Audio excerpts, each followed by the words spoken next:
If opportunity doesn't knock, build a door. This quote from Milton Berle states that you need to create opportunities and form strategies that will aid in the growth of your million-dollar company. One way to construct a million-dollar company is to identify a pattern and scale it to the top. For example, Micah Adler, CEO of Fixu, a portable app designer, developed this company from under $1 million in revenue to over $100 million with just $17.6 million in funding and in only 3.5 years after its launch. Some startups begin without any monetization strategy, and that's rather risky if there's no long-term goal.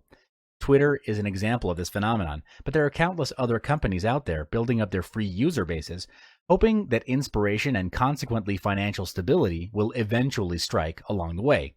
But most gainful organizations work from one of two conscious models.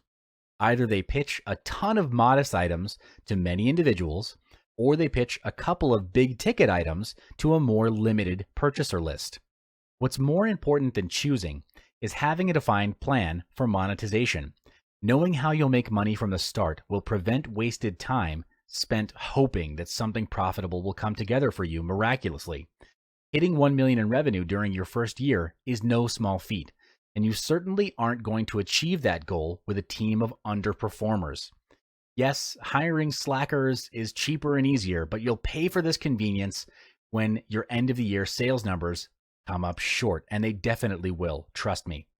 Instead, you need to hire all-stars, and the fastest way to do this is to ask around for referrals.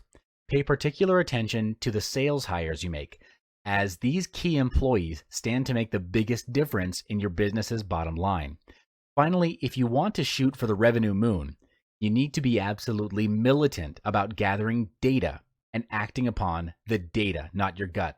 When I approach an innovative marketing project, I prefer to work in short sprints of a few weeks or less, where we'll try something new, check the stats to see how the changes impacted revenue, and then either commit the changes or try a new test. Growing a company to $1 million in revenue in your first year isn't easy, but it is possible. Stick to the tips above and be ruthless about profitability. Even if you don't hit this particular goal, you'll earn the strongest sales results possible for your company.